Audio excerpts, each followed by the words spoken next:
Good morning, everybody. How are you today? I stood before this group before when I ran for election as a municipal leader. And talking about talk the talk or walk the walk, I have walked the walk. I have lowered taxes in my town, and I've increased services, and I've kept those taxes flat for the last 3 years. I'm already working on next year's budget as a no-mill increase.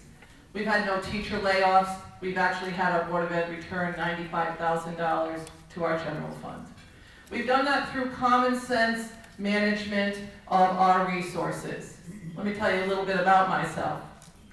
I also participated this year, 6 months ago, in my small part of the American dream, buying a house in Sprague, built in 1875. Unfortunately, I'm still living out of boxes because I bought a house that was built in 1875. Looked for some nice soup, but I couldn't find which box it was in for today, so you're stuck with me as I'm dressed.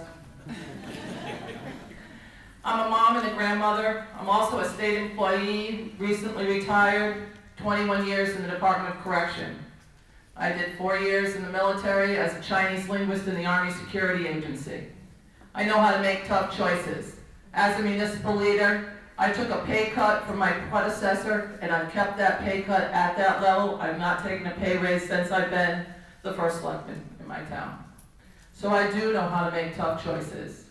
As a state employee, I worked with the Department of Correction. I was a lieutenant to eliminate 45 positions last year to the tune of saving $3.8 million a year in the Department of Correction. That's walking the walk. I also recognize that we need to have services in this state. Back in the early 90s, we closed the Norwich State Hospital. Those of you who live in this area remember it well. But we did not provide supportive housing for the people that lived in the Norwich State Hospital. And bed for bed, they've ended up in the Department of Correction. That cost us money because it's a much more expensive way to handle a population. I'm willing to look at things comprehensively. I'm asking for your support. I not only know how to make common sense decisions, I'm willing to make hard decisions. And I have shown that I will do that. And I thank you very much. I'm going to be your next state representative in Norwich, Canterbury, Scotland, and Sprague.